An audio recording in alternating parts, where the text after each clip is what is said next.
Hi everyone, welcome in. I'm Maddon. Let me share my slides and we can begin.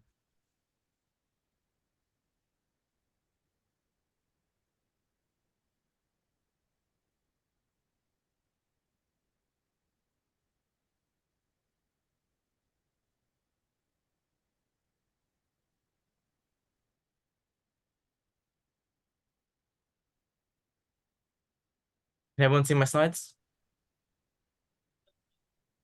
Yes. Awesome. Thank you so much, Tina. Well, hi everyone, welcome in. My name is Manho Choi. Today we're going to be reviewing the latest version of ChatGPT, showcasing all the features, reviewing what is generative AI, which is the latest version of AI technology, and I think is going to change the world. And tools that you can use with ChatGPT and other generative AI tools that can help you work with taxes or recommendations for trips, creating stories and creating content and being creative.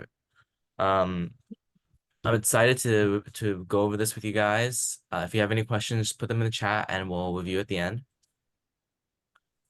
So yeah, I'm really excited. I think this technology is the future, so I'm excited to review it with you all. Oops. Um, Let me reshare. Apologies. I think my keynote crashed for a moment. But it's okay, it's back now.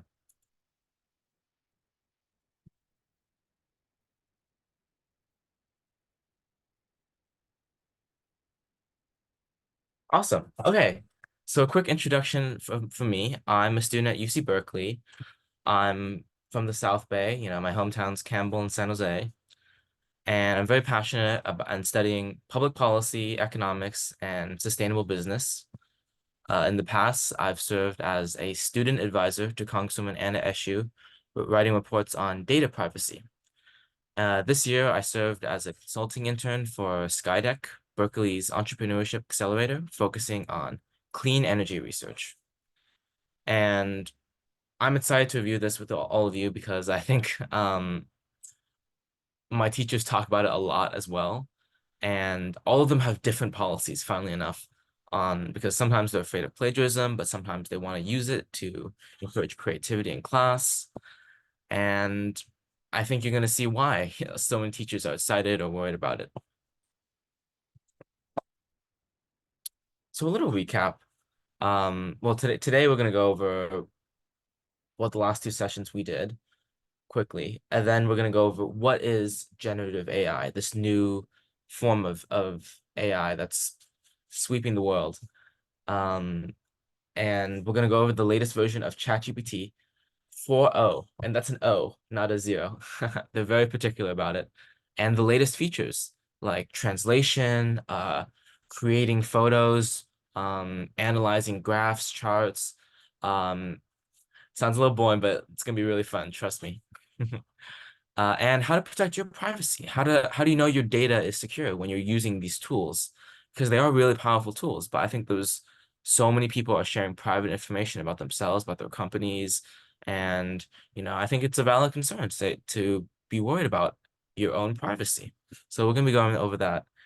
And we're gonna be playing some games on can you tell if something is AI or it was generated by AI or if it's a real person. And we'll have a Q&A at the end. So a quick recap. This is Sam Altman. He's the CEO of OpenAI.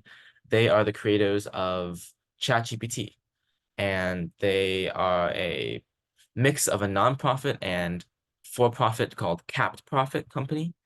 And they're mostly a research company with their main product being, of course, ChatGPT. And they've really taken the world by storm because I think AI has always been there in technology, but it's been in the back room. It's been in the search engine when you're looking something up, or when the McDonald's app is trying to give you a recommendation, or or like a TV channel, TV, a newsroom is trying to decide which show has better ratings and which when to air it. But ChatGPT really brings it into the front room and lets consumers, lets just regular people use AI for their own needs, for their own creation. And I think it's really spurred on a new era of potential for creativity, but also, plagiarism and cheating. So it's definitely a really powerful technology, and we're going to go over the key fundamentals of it right now. So the first one, AI, artificial intelligence. Artificial intelligence is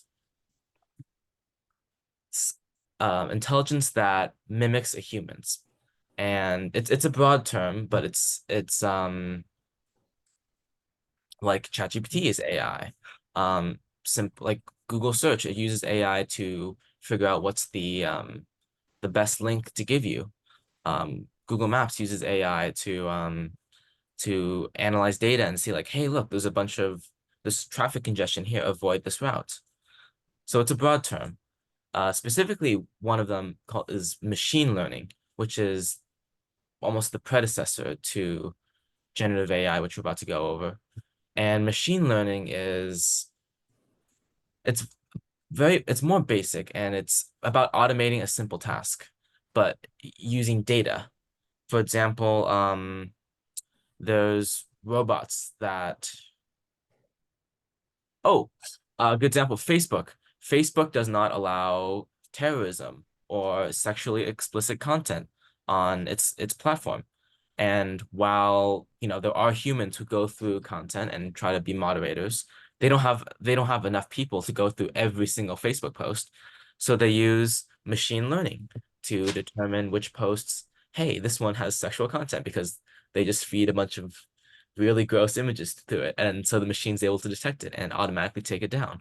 Or violent images or threats of terrorism, it can recognize images and language and rhetoric because it's fed so much data.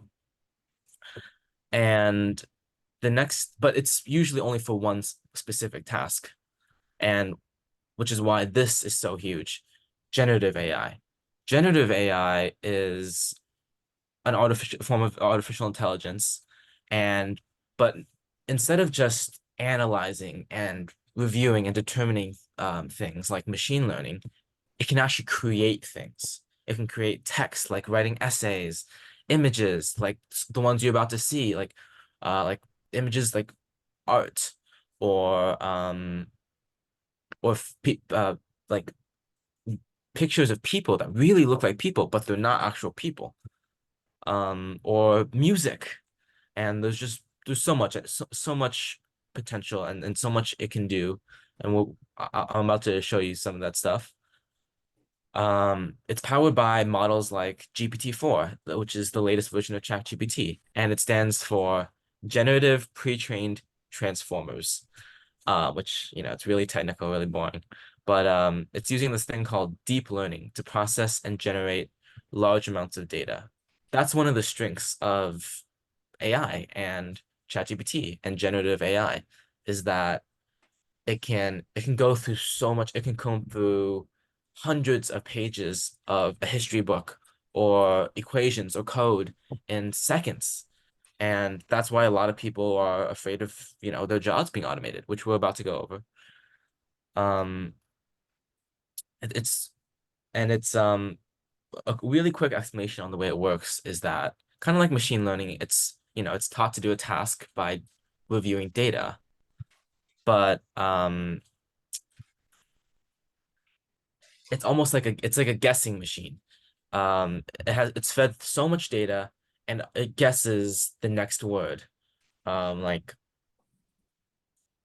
um the cat jumped over the blank, and it after a long amount of training, it'll just fence. And so continually evolving that, it's able to answer questions, and then after that, write essays and create pictures. And um so it can perform so many tasks and answer questions, generate images, and it's just a game changer in content creation. So yeah, like we just said, generative AI. This is an image created by ChatGPT, actually. I asked it to say, hey, can you create an image of a robot writing, and this is what it made, which is amazing. And it doesn't create this out of nothing. It's been OpenAI trained this robot, this model, ChatGPT, to be able to create these images.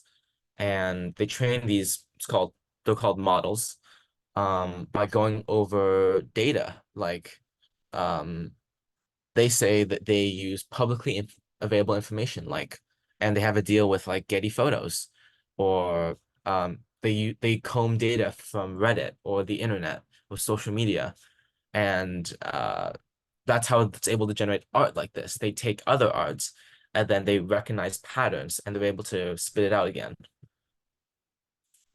And I'm about to show you some of the things we can do. One of the things that's really good for is automating repetitive tasks like data entry, entering stuff into a spreadsheet, sending emails, and writing simple reports in seconds, which might take, an intern or a, an entry-level job worker, um, hours to do. It can do in seconds. And I'll admit, I've used it for that too, to automate some stuff when I was an intern and when I'm trying to do homework. Like I don't use it to cheat, but I do use it to speed up the process.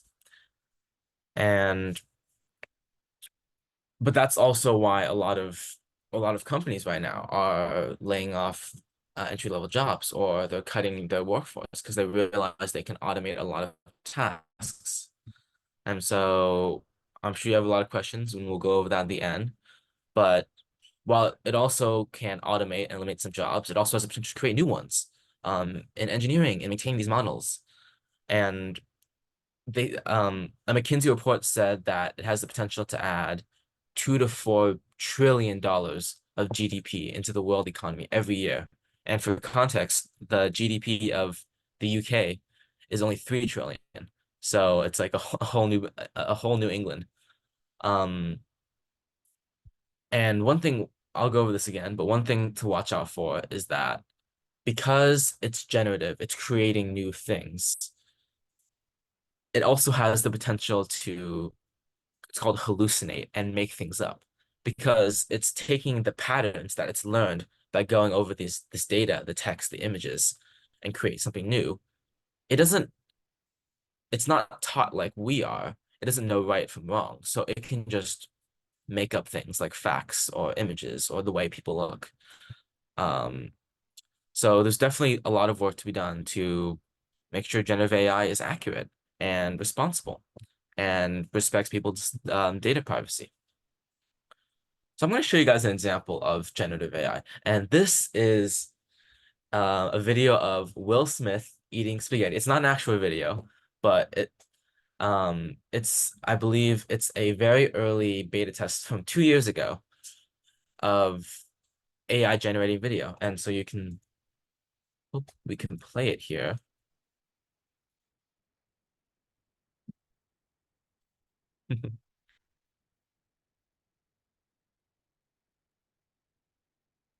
Hmm. Okay, here. Can you guys see my screen still? Yes. I'll just play it on YouTube really fast.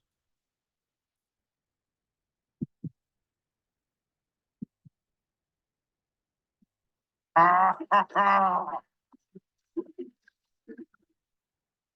hot. That's hot. So it's Uncle Bill, come try this. Fresh pasta of Bel Air. so it's, as you can see, it's very interesting and it's very raw. And so like this is from a while back. So you can see how it kind of knows the patterns of, a face and chewing, but obviously it doesn't know how to make it look natural. So it's very, very horrifying. Um, and however, this is if it plays right, I'll show you a video of the recent ChatGPT video generation called Sora.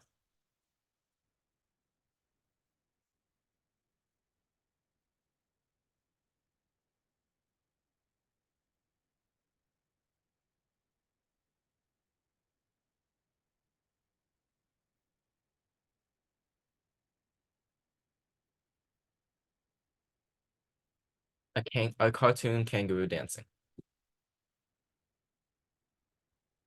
which is pretty cool. But it's a cartoon, it's obviously not realistic. This one is really impressive, I feel like. It looks really real. Like these could be real puppies. But no, it's 100% ChatGPT generated.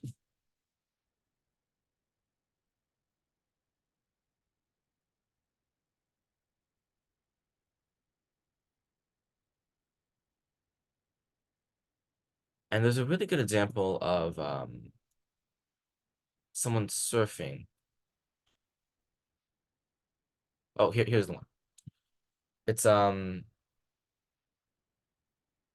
here's a video of a person and their cat.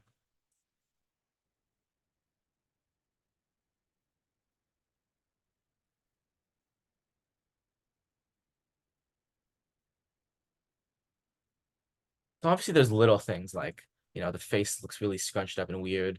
Um, or like the mattress looks a little uneven. And there's little things you can tell it's AI, but it looks so realistic.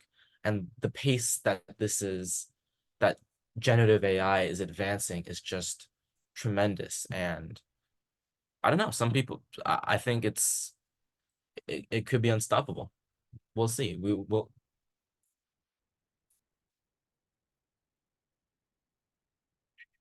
And I'm about to show you the latest version of ChatGPT 4.0.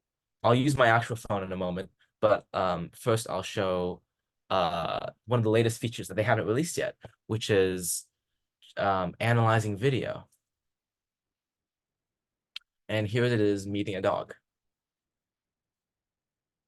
And it's remarkable in that it can analyze a video. Sorry, and I close our books. it can make commentary, and it knows that it's a dog. Well, hello there, cutie. What's your name, little fluff ball? This is Bowser. Well, hello, Bowser. Aren't you just the most adorable little pig? Yeah. Look at you enjoy. This is And one more feature that's, I think, shows the really positive social impact that it could have. And it's ChatGPT helping someone see.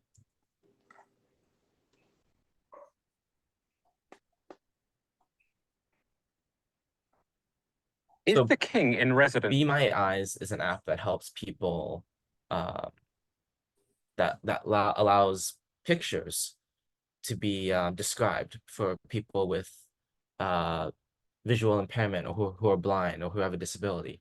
And so it's been enhanced with the latest version of ChatGPT. And I think you can see that it's really, really impressive in how descriptive it is and how deep it can recognize things. Is the king in residence at the moment? Yes, it looks like the king is in residence right now. The Royal Standard flag is flying above Buckingham Palace, which is a signal that the monarch is present. How exciting to be there while the king is home. Try and tell me exactly what they're doing right now, please. Right now, the ducks are gently gliding across the water. They're moving in a fairly relaxed manner, not in a hurry. Occasionally, one of them will dip its head under the water, probably looking for food, and then pop back up.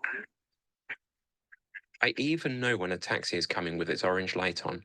I think I'll hail it to get home. Yes, I spotted one just now. It's heading your way on the left side of the road. Get ready to wave it down. Just really remarkable, just a really remarkable technological innovation. And, it's here. It's here. It's being used in not just for personal use, but commercial use. Companies are using it. It's most people across several fields. This is a study by McKinsey, say they're using it for their work. And personally, I feel like I've seen like half my classmates use it for their coursework and to help with their writing and help with their math homework. And obviously, it's not perfect yet. It makes a lot of errors, but it's able to automate so much work and increase productivity at such a level that it's so hard not to use it. But overall, I think some trends that you'll see it a lot more in customer service.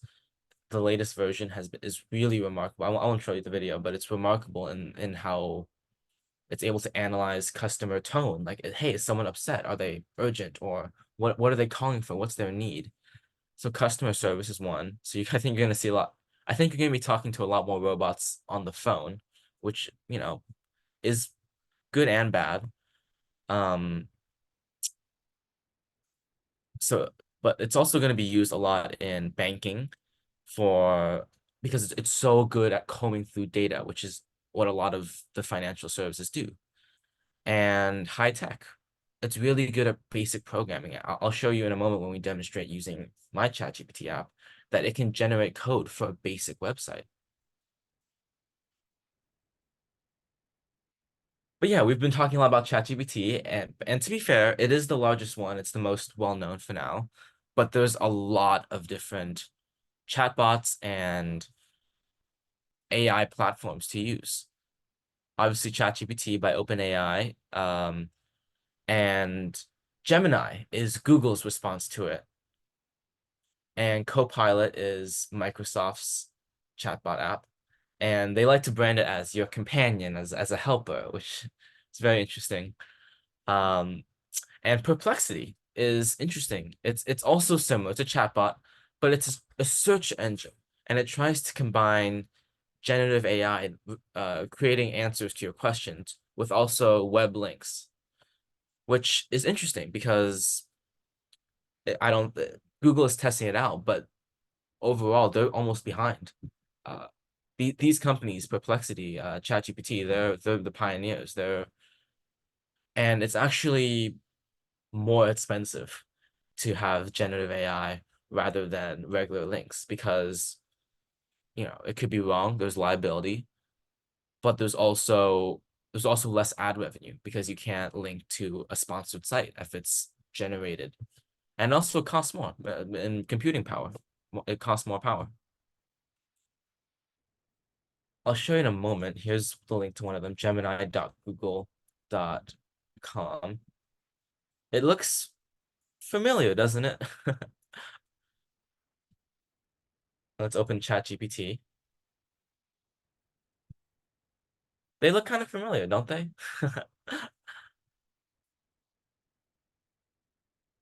So we'll come back.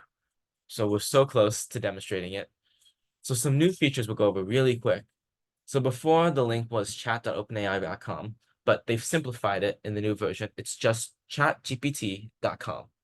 And you no longer have to create an account.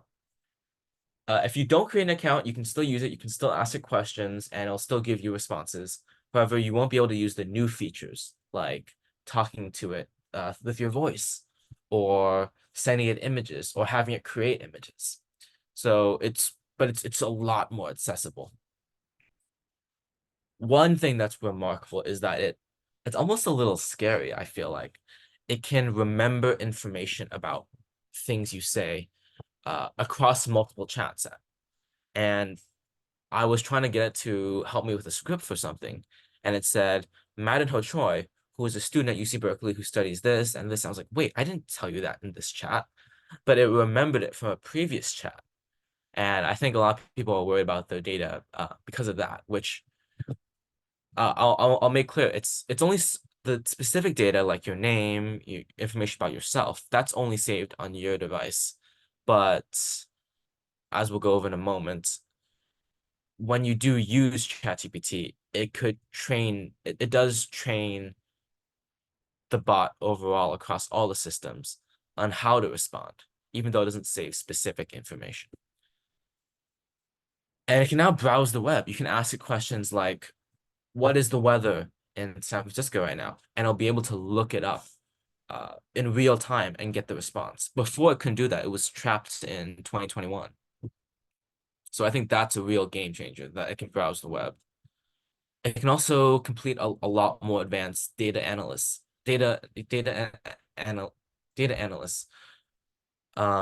analyzing images, and it can also generate photos and graphs. And we're going to see that in a moment. It's really, I think it's really going to be a lot more helpful for math tutoring and for telling stories because of this.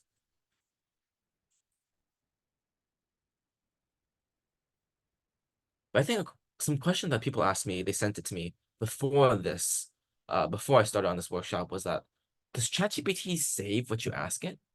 If you ask it a question, if you give it personal information about yourself, about your company, and you try to get it to help you, is it going to save it? Is it going to give that information to someone else who asks? Is it going to save it to some central database? And I think that's a really good question.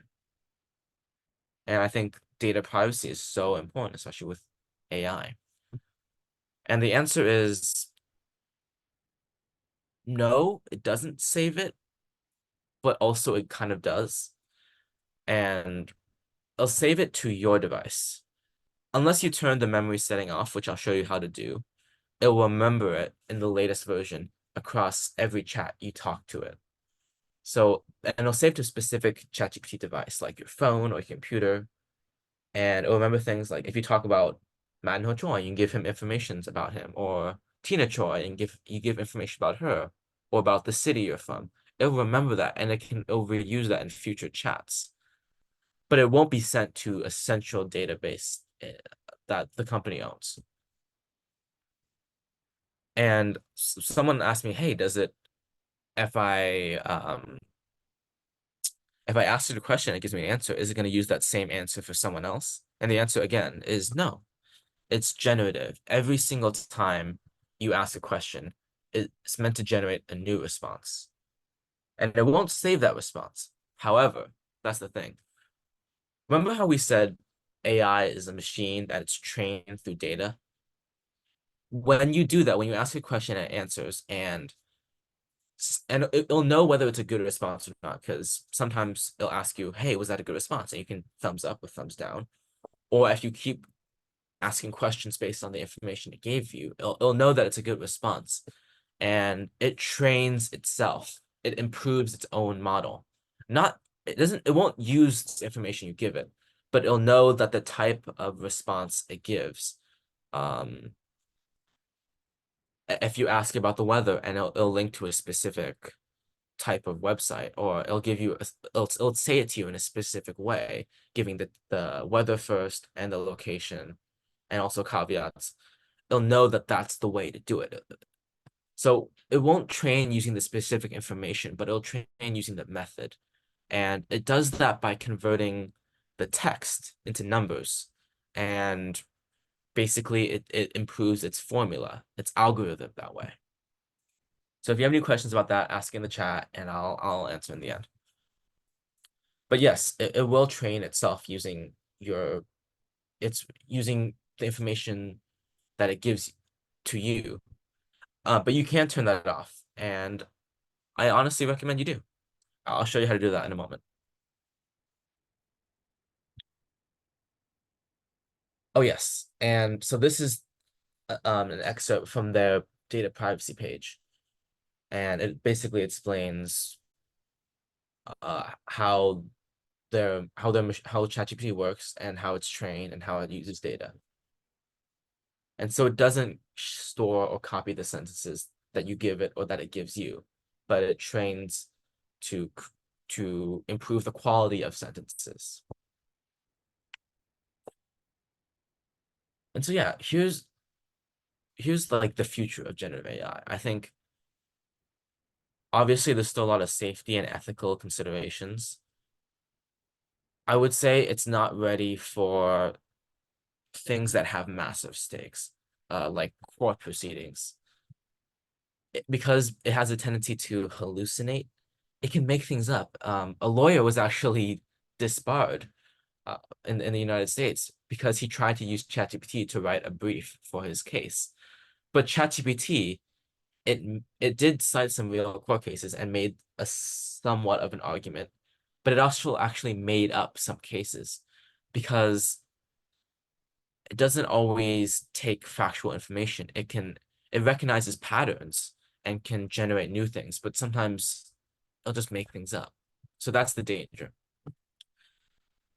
Like we saw in the videos, video analysis is the latest advancement in ChatGPT. It can analyze videos. It can analyze the clothes you're wearing, animals, and it can see the background.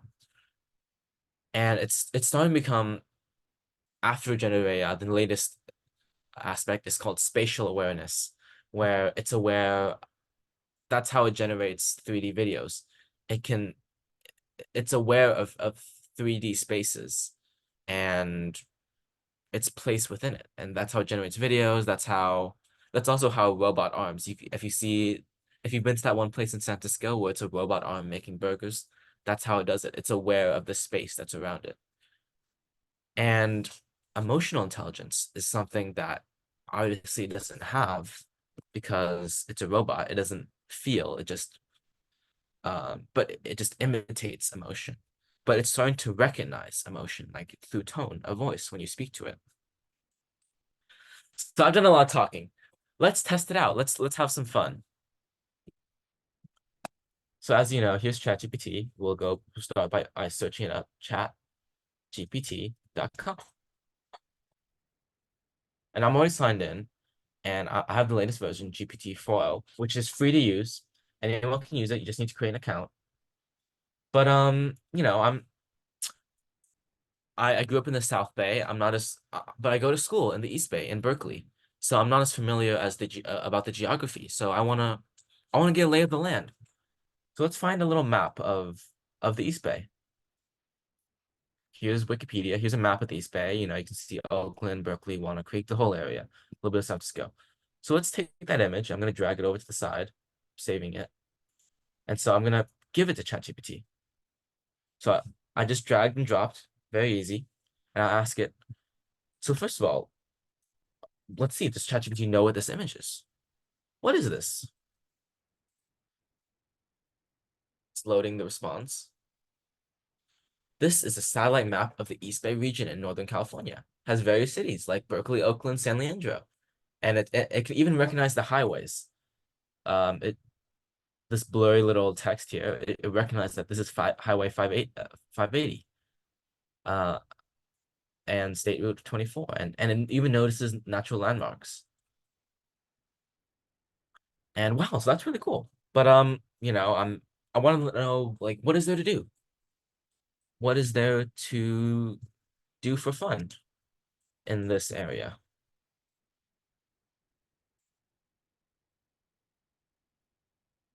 So it gives a ton of recommendations on hiking, biking, water activities, going to Lake Merritt, the Berkeley Marina, beaches, parks, museums, the Lawrence Hall of Science, the Greek Theater. Okay, it's giving a lot of Berkeley recommendations, but that's actually because it remembers. I've actually asked it this before, and it knows that I'm a student at UC Berkeley. Let me pull it up really quick.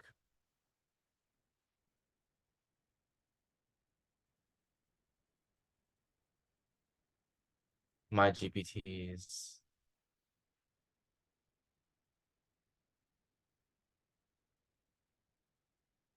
Here's memory. If you open your profile, you click your face, your profile picture, go to settings, personalization, memory. It remembers things from different chats. It won't save it into its central database, but it will remember things across different things. And so look, it knows that I'm Maddon Choi. I'm from California. I've done things like my internship. I have my Instagram page. Um, I'm going to school in the East Bay. I love concerts and festivals. I have a small dog. So it remembers things about me because I've given it that information, and it uses it to give these recommendations. What if I say, and really quick, I can give it even more specific instructions like, I want to exit the East Bay. East Bay. How can I do that? How can I do that? Should I take BART? Should I drive? If I want to drive, which route should I take? How can I do that? And what fun things are there to do in other parts of the Bay Area? What fun things are there to do in other parts of the Bay Area.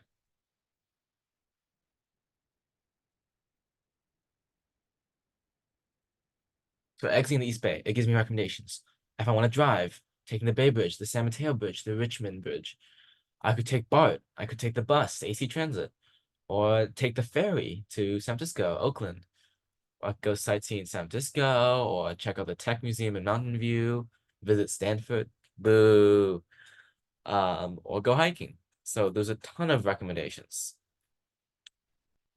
But let's change pace a bit. Let's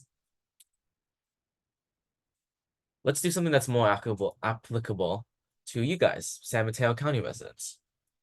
So I'm changing tabs. So here's something that's very important to governance: the 2022 property tax highlights from the county of San Mateo. So it's a little bit of a snooze fest. And they provide you this tiny little graphic. And the key is really small. And I feel like, hey, I don't want to, read all this. Can you summarize it? So let's take this image, let's drag and drop it to the desktop, and let's give it to ChatGPT. So we've given it to ChatGPT and let's ask, so what is this graph trying to say? What is this graph telling me? How is this relevant to a San Mateo County taxpayer, especially one who's retired?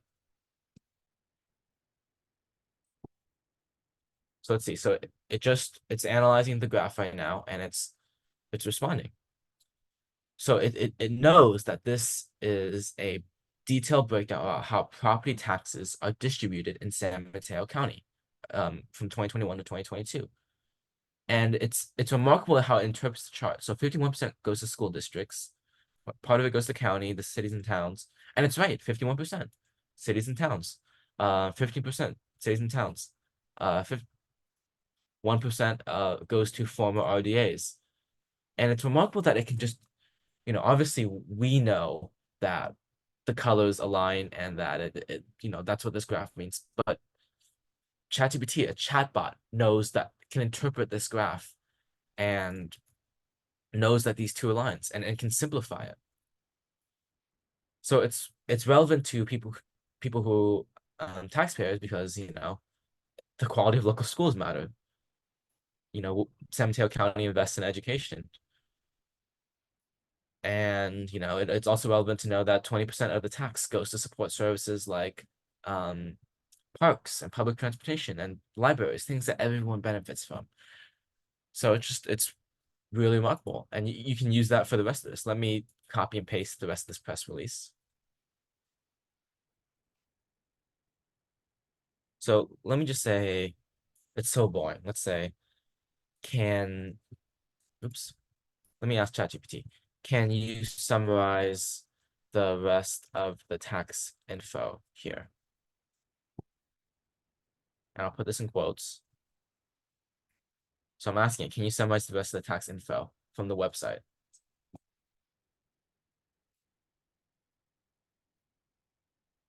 And it does.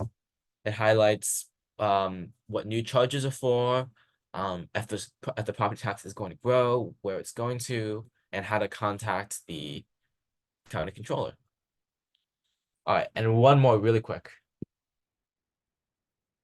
So here's a picture of my dog, Brandy. I'll pull it up. She's so cute. I love her. But let's give it to ChatGPT. Does it know what this is? What is this?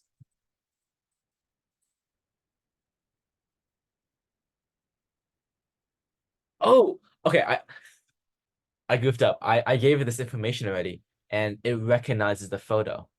And it knows that it's my dog, Brandy. So let me pull up a different one. Let me pull up a photo of here, the creative ChatGPT, Sam Altman. Say, who is this? Let's see if it knows.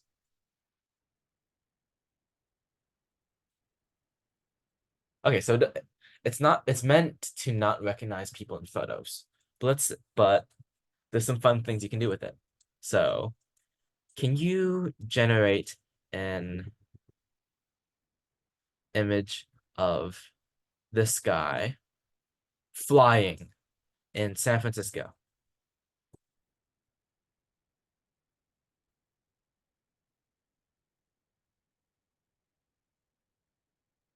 Let's see.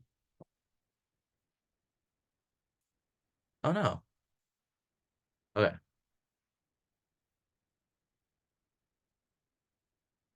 Okay.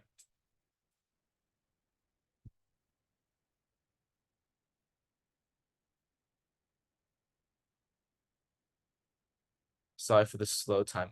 And it's a picture of this guy. And obviously, doesn't look quite like him, but it's able to generate a picture of the San Francisco skyline, and it recognizes that he's wearing a gray suit and a white shirt.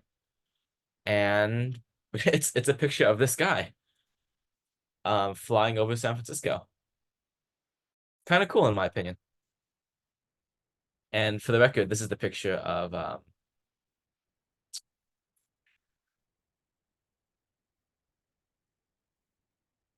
this is a picture of my dog Brandy, and I got ChatGPT to generate a picture of her flying.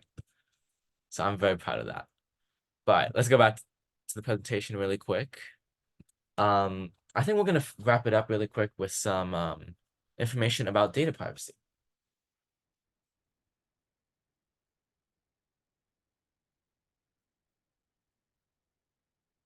So yeah, data privacy is a huge concern. It's concerning that like, hey, it's gonna use the information that you give it to train.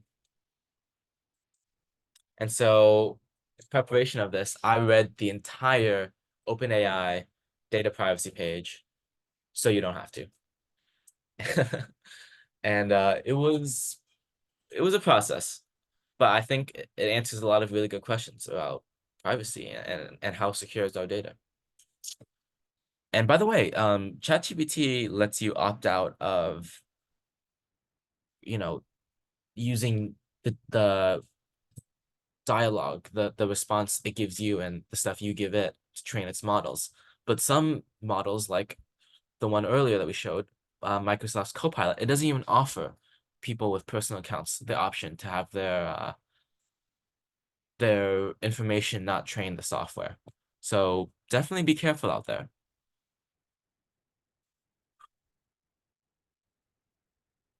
But yeah, you definitely have rights.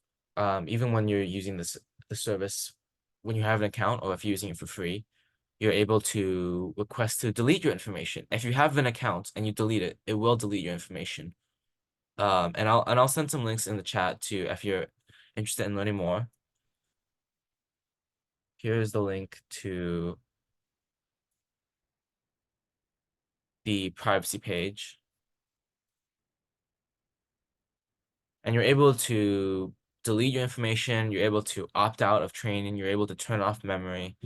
So there's definitely a lot of options to, protect your data.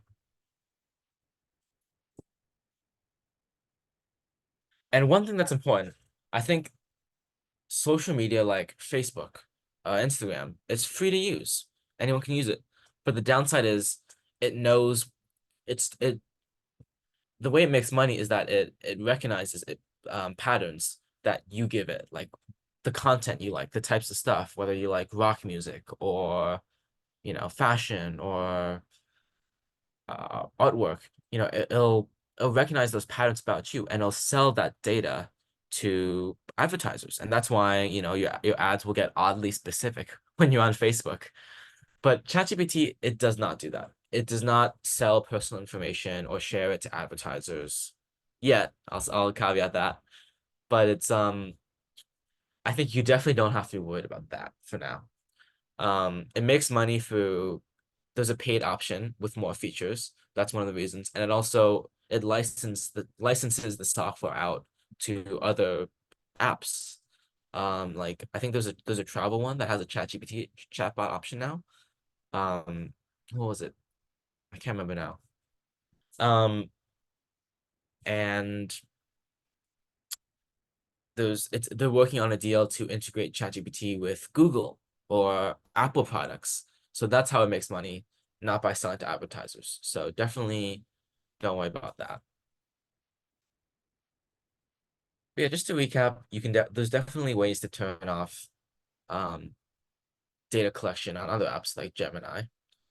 Just change the settings, and I can help you right after this if you have any questions. So to recap, this is an image of this is an image generated using ChatGPT. There's a lot of safety and ethical considerations with AI, generative AI, and ChatGPT, but it has so much potential to completely change content creation, the banking industry, the high-tech industry, customer service, and it's able to free up a lot of people to be more creative and to do less repetitive work. But I think humans are not going away anytime soon. Emotional intelligence is the one thing that ChatGPT, that generative AI lacks. It doesn't have emotion. And even though it can recognize patterns, it doesn't feel and doesn't know it. So you definitely, one of my professors says that the way forward to get ahead in this world is to have emotional intelligence as well as knowing artificial intelligence. So definitely keep both of those two in mind. Thank you so much, everyone, for listening to my presentation. Here's my email if you want to reach out, and you can connect with me on LinkedIn or Facebook. If you have any ideas, feel free to reach out anytime. Thank you, Maddon. Thank you so much. If anyone wants to stick around, we're gonna play a quick game of is this person real or not? And it's by the New York Times, and there's some images that are AI generated and some images that are real people. So if you stick around, we'll play it together. But if not, feel free to hop off or ask questions. So check in the chat. Okay, well, what is the future of generative AI? And what are some things that generative AI can't do? Yes, emotional intelligence, like I just said. It doesn't feel, and it doesn't know things for a fact. It recognizes patterns and it uses those patterns to create new content. But that's also where it can goof up because it assumes that some patterns continue on when it doesn't. So if there's no questions, I'll move on to the game really quick. Can you guys see this? All right. Do you guys think that this guy is real or AI? Real? Wrong. It's an AI generated image. It looks really realistic, doesn't it? Let's try another. I think this guy's AI. I'm gonna click AI. Oh, it's a real person. What do you guys think?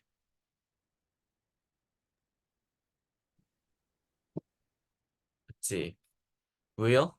Okay. Someone said in the chat real. It is real. Real or fake? I feel like I see this person around the neighborhood. Someone says real. Sorry, Jack. It's a AI image. Real or fake? So yeah, it's remarkable how hard it is to determine. And that's just it's gone through so many phases. It's able to generate lifelike, almost indistinguishable photos. AI, someone said this. Why, Julie? It's a real person. Sorry. Um, Someone asked Julie, what's the controversy of Scarlett Johansson's voice being used? The controversy is that they reached out to Scarlett Johansson to get her to voice the latest version of OpenAI, but she declined. And so when the latest version was released, one of the voices called Sky sounded really similar to hers. And so Scarlett Johansson says that they found a voice actor that sounded similar to her, almost indistinguishable, because without her consent. And she declined to use her likeness, but they decided to do it anyways with a voice actor who's similar. And so there was some threats of legal action because It's special for people saying AI. Nope, it's a real person. Because Scarlett Johansson played an AI in a movie called Her. And so OpenAI thought it would be comforting to people if someone who's a household name, Scarlett Johansson, was voicing the latest version. And so it's a controversy of, did they do this on purpose, or is the actor just similar? Or are they trying to use Scarlett Johansson's voice, her likeness, without her consent? Are they trying to profit off that? So Julie said real. Sorry, it's AI. Oh, and let me demonstrate really fast. Let me stop share. And if you guys can see me, so this is the ChatGPT app. It's the same as the computer, except on the phone, you can now talk you can now talk to it and it can talk back. So as you can see, it's loading and now it's listening. Got it. Oops. Let me try again. Hi, ChatGPT. Can you repeat everything I'm saying in Spanish? Sure, I can do that. Go ahead and speak, and I'll repeat it in Spanish. Hi, my name is Maddon Choi. I grew up in San Jose, California, and my dream is to become an affordable housing developer. Hola, mi nombre es Manuel Choi. Crecí en San José, California, y mi sueño es convertirme en desarrollador de viviendas asequibles. Thank you, ChatGPT. So I think we're gonna end the session soon, but as you can see, it saves. Oof. Sorry, I don't think it's showing. Oh yeah. So everything I just said to it, it just repeated back to me in Spanish. So and you can have these conversations with it just like text. That's the latest advancement. And soon you're gonna be able to, as you can see, it can analyze images, but soon it's gonna be able to analyze video, and that's gonna be available to everyone. So I'm really excited about that. Does anyone have any other questions? Does anyone want to see me demonstrate anything else? Yes, the language translation is so powerful. Definitely, I think, there's a danger of it making errors or mishearing what you said, but it's so powerful and it's so fast. It's remarkable. It's almost as fast as a human translator, or if not faster. What do you think is a good activity to do with kids or grandkids with OpenAI? I would say storytelling. Like if you wanna, have it generate your idea for a bedtime story, you can ask ChatGPT to help you. So here, let's try it out. So I'm clicking the button. Hi, ChatGPT. I have an idea for a bedtime story to tell my grandkids about a young boy who sets off on an adventure across the valley to defeat the evil king who rules over Frisco. Chat, tengo una idea para un Oh, cuento oops, antes de sorry. dormir. I forgot to change the chat. It's still on the Spanish one. Let me start a new one.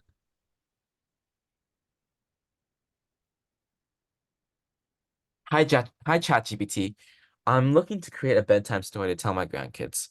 It's about a young boy who sets off across Silicon Valley to the city of Frisco to defeat the evil AI king.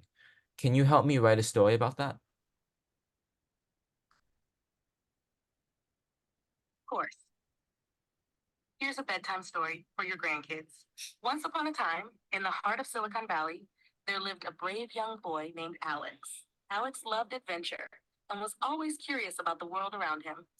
One sunny morning, he heard a rumor about an evil AI king who ruled over the city of Frisco and threatened to take control of all the technology in the land. Determined to save his home and the people he loved, Alex decided to set off on a quest to defeat the AI king. Armed with his trusty backpack, filled with gadgets and snacks, he began his journey across Silicon Valley. As Alex traveled, he met many So I'm friends. gonna pause it for now. But as you can see, wow, it's so in depth and by the way, I cut it off, but it actually generated the rest of the story through text and there's even an ending and dialogue about the AI king versus Alex. And so it's very advanced and Very cool. yeah, and it's One of the things actually though, it's that as we said earlier, it's trained through data to recognize patterns and create new content. But where does that data come from? They say that's from, public information on the internet.